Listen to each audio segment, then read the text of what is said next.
ସଖା ଆଜି ପୁଣି ହେଲା ଦେଖା। ଛୋଟ ଛୁଆ ଦି ହାତ ଟେକି ଏ କଥା କହି ତା ଜେଜେଙ୍କୁ କହିଲା, ଜେଜ ମତେ ଟିକେ କାଖା। ସଖା ଆଜି ପୁଣି ହେଲା ଦେଖା, ଜେଜେ ମତେ ଟିକେ କାଖା। ହେଲେ ବନ୍ଧୁ, ଆମେ ବଞ୍ଚିବା ପାଇଁ ଯେଉଁ ସବୁ ପ୍ରାଚୀନ ଗ୍ରନ୍ଥରୁ ବିଭିନ୍ନ କଥା ସଂଗ୍ରହ କରୁଛେ ଆଉ ଆଲୋଚନା କରୁଛେ, ସେ ବିଷୟରେ ଆଉ ଦି ପଦ ଶୁଣନ୍ତୁ। ଆମ ଇତିହାସ କହେ ଜଣେ ପ୍ରସିଦ୍ଧ ଯୋଦ୍ଧା ମହାଶକ୍ତିଶାଳୀ ଅତ୍ୟନ୍ତ ଜ୍ଞାନୀ ବିବେକୀ ରାଜା ଥିଲେ ବିକ୍ରମାଦିତ୍ୟ। ତାଙ୍କ ରାଜସଭାରେ ଥିଲେ 9 ଜଣ ବିଜ୍ଞ ବ୍ୟକ୍ତି। ସେମାନେ ପଣ୍ଡିତ, ତାଙ୍କୁ ନବରତ୍ନ କୁହାଯାଏ। ସେହି ନବରତ୍ନ ମାନଙ୍କ ମଧ୍ୟରେ ଜଣେ ଥିଲେ ଧନ୍ୱନ୍ତରୀ, ଯିଏକି ଔଷଧ ବିଶାରଦ। ଥରେ ବିକ୍ରମାଦିତ୍ୟ ତାଙ୍କୁ ରାଜସଭାରେ ପ୍ରଶ୍ନ କଲେ, ହେ ବୈଦ୍ୟ ପ୍ରବୀର, ହେ ଗୁଣୀ ଗଣ ଅଗ୍ରଗଣ୍ୟ, କୁହନ୍ତୁ ନା ମଣିଷ ମାନଙ୍କୁ କାହିଁକି ରୋଗ ହୁଏ? ସେ ମୃଦୁ ବଦନରେ ହସି ହସି କହିଲେ, ଦିବାଶୟାତ୍, ଦିନରେ ଶୋଇଲେ, ଦିନ ଶୟନ ହେତୁ ଦିବାଶୟାତ୍, ଆଉ ରାତ୍ରୌ ଉଜାଗରାତ୍, ରାତିରେ ଉଜାଗର ରହିଲେ, ଅତ୍ୟମ୍ବୁପାନାତ୍, ଅଧିକ ଜଳପାନ କଲେ, ଅତ୍ୟଅସନାତ୍, ଅତି ଉପବାସ କଲେ, ଅତି ଭୋଜନ କଲେ, ଅତି ଭୋଜନାତ୍, ଏଭି ପ୍ରକାରଇ ପ୍ରଭବନ୍ତି ରୋଗା। ଏହି ସବୁ କାରଣରୁ ରୋଗ ହୋଇଥାଏ। 6ଟି କାରଣ। ବିଜ୍ଞ ବ୍ୟକ୍ତି ଦିନରେ ଶୟନ କରନ୍ତି ନାହିଁ। ଯାହା ଶୟନ ଦେଖିବେ ଆମ ଓଡ଼ିଶାରେ, ଅନ୍ୟ କୋଉ ରାଜ୍ୟରେ କେହି ଦିନରେ ଶୟନ କରନ୍ତି ନାହିଁ। ଆମେ ଉତ୍କଳୀୟ ଦିନରେ ଶୋଇବାକୁ ପସନ୍ଦ କରୁ। ଦିବାଶୟାତ୍ ରାତ୍ରୌ ଉଜାଗରାଚ୍ଚ, ରାତିରେ ଆମେ ଉଜାଗର ରହି ଟିଭି, ସିନେମା, ଅପେରା, ଯାତରା ଏଇସବୁ ଦେଖୁ। ଦିବାଶୟାତ୍ ରାତ୍ରୌ ଉଜାଗରାତ୍, ଅତି ପାଣି ପିଉ, ଏକାଥରକେ 5 ଗ୍ଲାସ। ଏମିତି ତ ପିଇବା ପାଇଁ ମନା ହେଇଛି। ଚା କପରେ କପେ ଯେତିକି ଧରିବ ସେତିକି ପାଣି। ଆମେ ଯେତେ ଥର ସେତେ ପିଇବା। ମ୍ୟାକ୍ସିମମ୍ 9ଟା ଭିତରେ, 8:30 ଭିତରେ ଭଲ, 8ଟାରେ ବି ଆହୁରି ଭଲ। ଅତି ଭୋରୁ ଉଠିବା, ପାଣି ପିଇବା। ପାଟିର ଯୋଉ ଦୁର୍ଗନ୍ଧ ଅଛି, ଯୋଉ ମଇଳା ପାଣି ଅଛି, ତାକୁ ନଷ୍ଟ କରିବାନି। କହନ୍ତିନି ବାସି ପାଣି ପିଇରେ, ବାସି ପାଣି ପିଇ, ପେଟ ଥଣ୍ଡା ହବ, ମୁଣ୍ଡ ଥଣ୍ଡା ହବ, ବଡି ଦେହ ସୁରକ୍ଷିତ ରହିବ। ଏଟା ହଉଛି ବାସି ପାଣି। ରାତିରେ ଆମ ପାଟିରେ ଯୋଉ ଲାଳ ପଚି ଯାଇଛି, ଦାନ୍ତମୂଳ ଖାଦ୍ୟ ସହିତ ମିଶି ସେଟା ହଉଛି ଦୁର୍ଗନ୍ଧ ହୁଏ। ସେଟା କାହିଁକି ଦୁର୍ଗନ୍ଧ ହୁଏ ଜାଣିଛ ନା? କାଲି କହିବି ଯଦି ବଞ୍ଚିଥାଏ। ସେଇ ଯୋଉ ଦୁର୍ଗନ୍ଧ ଲାଳ ପାଟିରେ ଥାଏ, ସେଟା ଆମ ଦେହ ପାଇଁ ଅମୃତ। ସେଥିପାଇଁ ଜ୍ଞାନୀ ଗୁଣୀ କହିଛନ୍ତି, ବାସି ପାଣି ପିଇ, ପାଟିରେ ପାଣି ଅଳ୍ପ ଟିକେ ପୁରେଇ ତାକୁ ପିଇ ଦିଅ, ତାପରେ ପିଅ। ଏମିତି ଅଳ୍ପ ଅଳ୍ପ ପିଅ। ଅଳ୍ପ ଅଳ୍ପ ପିଇଲେ ସେଟା ଠିକ କାମ ଦବ, ଠିକ ଜୀର୍ଣ୍ଣ ହବ, ଆମ ଖାଦ୍ୟକୁ ଜୀର୍ଣ୍ଣ କରିବ। ଏକାଥରେ ଗ୍ଲାସ ପିଅନି, ପିଇଲେ କ୍ଷତି ହବ। ଅତ୍ୟମ୍ବୁପାନାତ୍। ଆଉ ଉପାସ ତ ଆମର 12 ମାସରେ 13 ପର୍ବ ଥିଲା, ଏବେ 12 ମାସରେ 26 ପର୍ବ। କୋଉଠୁ ଏତେ ପର୍ବ ଆସୁଛି କେଜାଣି? शास्त्र पुराण नथिबा अनेक पर्व एवं चली जी जहाँ कहला तो है अति उपास रहिले आउ अत्यंत ग्रास कले अति ग्रासात खूब खाइले जीर्ण हेले हम मनला ये सब कारण रोग हुए।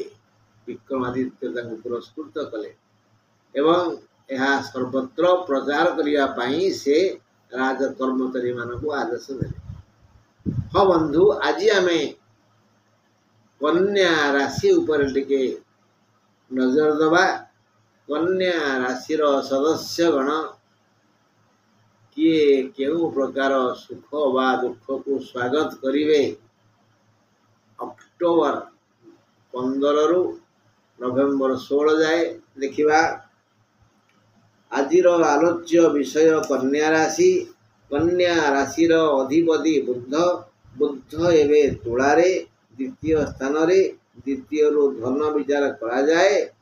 तेणु से लाभ देवाई मानसिक प्रस्तुत होइछन्ति। बुध ग्रह कन्या राशि को लाभ देवे। बुध मानसिक प्रस्तुत होइछन्ति। से 28-10 रे बिछा को जाई तृतीय हेबे।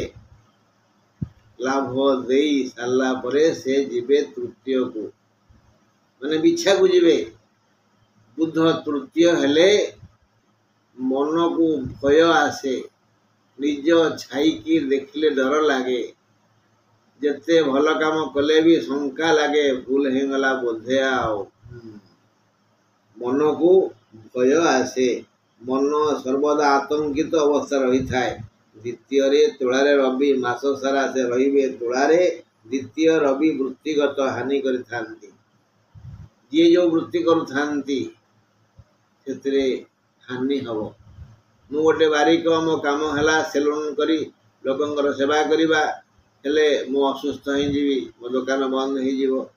जदि मु बढ़ई काठ काम करी लोकंक सेवा करूची ताहले मु सेमती असुविधा सम्मुखीन हेबी। मो निहाण मो पुरा माने बारिशी करत भांगे भांगी जीव चोरी हो नष्ट हो जीव। एमती जी जो वृत्ति करुचंती से वृत्ति रे हानि हबो। रवि को भाई मासरा जदि जातक रे द्वितीय रवि थांती ताहले ए मासरे वृत्ति व्यवसाय व्यवसाय वाणिज्य कृषि चाकरी प्रति विपद आसी पारे। जातक रे द्वितीय रे रवि अछंती। एबे द्वितीय रे रवि गोचर रे आसिले ये द्वितीय मिसी वृत्तिगत बाधा सृष्टि करिवे। बहुत विपद आसीबो।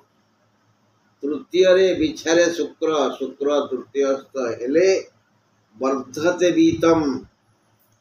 शुक्र तृतीयस्थ हेले धन बढ़ी थाए। वर्धते वित्तम वित्तवान धन वर्धते बीतम धन बढ़ी थाए। एणु आय बढ़ी थाए। से धनाधिप से धनदाता शुक्र 6-11 रे धन को गले चतुर्थस्थ हेबे हैला। तेणु चतुर्थ शुक्र धन वर्धनम करोति। सी भी माने मास सारा शुक्र धन बांटिबे कन्या राशि को। आपण क्यों मास सारा शुक्र धन बांटिबे केवल कन्या राशि को। अतएव यही महाग्रह धन देई दारिद्र दूर करिवे। शनि षष्ठ रे कुंभ रे शनि एवं षष्ठ रे कुंभ रे षष्ठ रे यही पाप ग्रह थिले कुंभ रे यही पाप ग्रह थिले हमको मालेमाल कर दियंती। कुंभ रे षष्ठ रे थिबारु से सुख देवे सुख बांटिबे। सब सुखर मूल धन आ कौन सुख देवे। देह भल हो जीव जो कुंथौले मो मुंड मोटा जाति कण ये दूर ही जीव रोग भल ही जीव। सबु शनिवा खुशी हेले जो सुख वर्षा करती अन्य सब सुख। यही पर दिन आप कांथले ना मुदी हजिगला बोली एबे देखिए यही अक्टोबर 15 भितर मुदी मिल खुशी कहे पाइली पाइली पाइली पाईगली पाईगली। हाँ सुख मिल। गोटे कथा कहवाक भूलीगली रवि कथा जे कि वृत्तिगत क्षति करिवे, वृत्ति उपरे अंकुश लगेबे, वृत्ति व्यवसाय वाणिज्य जे जो बंचिते बाधा सृष्टि करिवे। किंतु शुभ समय रवि चलन हेउथिबारु हला होइथिबारु से वृत्तिगत हानि करिवा कथा शास्त्र जा लेखा अछि, जा कहा जाइछि से हानि रे बड़ लाभ हेबो ताहा जानी हृदय खुशी हेबो। एथिପାଇଁ धैर्य दरकार। बंधु हानि करिवे कहउछन्ति किए? रवि हानि करिवे। जोटा हानि हबो सेटा होची एक शुभ लक्षण। मैंने मन कर मत मोर ऑफिसर कहले, मु गोटे टीचर शिक्षक हेडमास्टर मत कहले तुम क्लास रे कहीं गंडगोल होची, तुम धमकेले गाड़ी गुलत कले, ए ती चारटा बाड़ कहले मो चारटा शब्द कहले, मु सतर्क होगली, हुशियार होगली। पर देखागला मोर जो प्रशंसा मिलूला ताहा किछि दिन पई टिके ठंडा होगला, तापरे पुणी मोर कर्म रे सफलता आसिला। रवि यही भली भाव में प्रथम हानि करेबे तापर सुख देवे। तेणु धैर्य धरतु, हारी जीवेनि। शनिकर कुंभरे शनि कुंभरे दे सुख देवे। एणु 12, 13, 14 माने उत्तर फाल्गुनी हस्ता चित्रा कन्यार लोके जहा देवे बाम हस्तर देवे, मात्र डाहाण हाथ रे बाम हाथ को मुठाई धरी बाम हाथ रे यथा शक्ति दान कले सबु जो लाभ है। समस्ते कहती बा हाथ दबाने क्या बा हाथ दबाने क्या, किंतु कन्या राशि बा हाथ देवे। केमी देवे माने यहाँ गोटे घंटा, मुझे घंटा टे देवी, मुझे देली एमती यहाँ अन्य डाहाण हाथ में मुठाई धरिकी आज्ञा डाहाण हाथ रे बाम हाथ को मुठे धरवे, बा हाथ में देवे यथा शक्ति बोले भल हम। यहाँ हूँ शनि निष्पत्ति। सबुद लाभ हेब जदि बाम हाथ में देवे, यही देवे। हाँ नहले असुविधा। राहु सप्तम रे, तेणु शारीरिक पीड़ा हेब। राहु तो पीड़ा देवे। राहु जो शनि सुख देले अजाड़ दियंती, राहु पीड़ा देले बारी दियंती। राहु शारीरिक पीड़ा देवे। हेले उत्तर फाल्गुन नक्षत्र सावधान रे कथबार्ता नहेले वृथा कलहरे समय कटे। उत्तर फाल्गुनी कन्या खाली कली कजिया करेंगे, कंटा बागड़े बाड़े लुगा पकई चिरीबे, समस्या बढ़ेबे। मात्र हस्ता और चित्रा नक्षत्र को राहु सुख और सुत देवे, माने अपुत्री पुत्रवान हेबे। बाकी जो रहेगा उत्तर फाल्गुन हस्ता और चित्रा यही दिन नक्षत्र एमानकू से सुख बांटे। जो मैंने अपुत्री पुत्र लाभ हेब। जो मानकर पुत्र अच्छी से पुत्र सुस्थ रहिबो, शिक्षित हेब, भल पाठ पढ़िबो, तेणु खुशी हेबे। नवम रे गुरु वृषरे नवमस्थ गुरु सम्मानित करथांती। तेणु सम्मान हूँ सब बड़ कथा, धनटा हूँ पछ कथा। महताम धन मान ही महताम धन, मान सम्मान हूँ महत्पुरुष महापुरुष संपत्ति। कारण धन तो पड़े जीव, सम्मान जीवनी। सम्मानटा मागिले कि दिएनी, आम कर्मरु आमको सम्मान मिले। तेणु बृहस्पति आम सम्मानित करेंगे, माने भल काम निश्चय करवा। भल समय बोली जानतु क्या ना बृहस्पति। एणु समस्ते स्नेह और प्रेम रे आपण शुभ कामना करेंगे। मंगल दशम रे मिथुन रे दशम मंगल सब प्रकार सुख दे थांती। एबे मिथुन रे मंगल अछंती, से सब प्रकार सुख देवे। दाम्पत्य सुख, भातृ सुख, भग्नी सुख, पितृ सुख, मातृ सुख, आर्थिक सुख, संतान सुख, विद्या सुख, भवन सुख, जेते सुख अच्छी से देवे। मंगल देवे दशम अच्छी। आपण मंगल सुखी हेबे। से 20-10 रे कर्कट को जीवे। एबे एकादश हेबे। एकादश मंगल सब दूर लाभ दे थांती। जेम शुक्र मासरा सुख वृष्टि करिवे, मंगल मासरा मध्य सुख वृष्टि करिवे। बृहस्पति भी सुख वृष्टि करिवे, हेला शनि भी सुख वृष्टि करिवे। दुख दूर हेब। केतु लग्न रे कन्या रे जन्म केतु हानिकारक। चित्रा नक्षत्र को मान 14/6 राशि को कांधरे मृत्युवत पीड़ा हेब। जगी रखी चलतु। নহলে କଷ୍ଟ ଭୋଗିବେ। କେତୁକ ପାଇଁ ମାନ ସମ୍ମାନ, ଅର୍ଥ, ସ୍ୱାସ୍ଥ୍ୟ, ବୋଧନ, ଫସଲର ମଧ୍ୟ ହାନି ହେବ। ତେଣୁ କେତୁ ଟିକେ ପୀଡ଼ା ଦେବେ, ମାନସିକ ଶାରୀରିକ ହାନି କରାଇବେ। ଏହି ଦୀର୍ଘ ଆଲୋଚନା ପରେ ଆମେ ଏକ ସାରାଂଶ ଖୋଜିବା। କ'ଣ ଖୋଜିଲେ? ସପ୍ତମାଧିପ ବୃହସ୍ପତି ଭାଗ୍ୟ ସ୍ଥାନରେ, ଏଣୁ ମହିଳା ଗଣ ଆନନ୍ଦରେ କାଳାତିପାତ କରିବେ। ପଞ୍ଚମାଧିପ ଶନି କୁମ୍ଭରେ, ମୂଳ ତ୍ରିକୋଣରେ ଷଷ୍ଠରେ, ଏଣୁ ଛାତ୍ରଛାତ୍ରୀଙ୍କ ସମସ୍ତ ଯୋଜନା ସଫଳ ହେବ। ତାପରେ 28-10 ରାସ୍ୟାଧିପ ତୃତୀୟ ହେବେ, ମାସାଧିପ ରବି ଦ୍ୱିତୀୟ ହେବେ। ଏହି ଦୁଇ କାରଣ ପାଇଁ ଟିକେ ଖର୍ଚ୍ଚ ଅଧିକ ହୋଇପାରେ। କାରଣ ବୁଧ ବ୍ୟୟାଧିପ, ମାସ ସାରା ଶୁକ୍ର ଧନ ଓ ସୁଖ ଦେବେ। ଏଣୁ ଶୁକ୍ରଙ୍କ ଆନୁକୂଲ୍ୟରୁ ବିଗିଡ଼ି ଯାଇଥିବା ସମସ୍ୟା ଦୂର ହେବ। ସବୁ କାର୍ଯ୍ୟ ସଜାଡ଼ି ହୋଇଯିବ। ଚିନ୍ତା ଦୂର ହେବ। କର୍ମରେ ମଙ୍ଗଳ। ଏବେ 10ରେ 20-10 ଯାଏ ସେ ରହିବେ। 20-10ରେ ଏକାଦଶ ହେବେ। ସୁଖ, ସନ୍ତୋଷ ଓ ଲାଭ ମିଳିବ।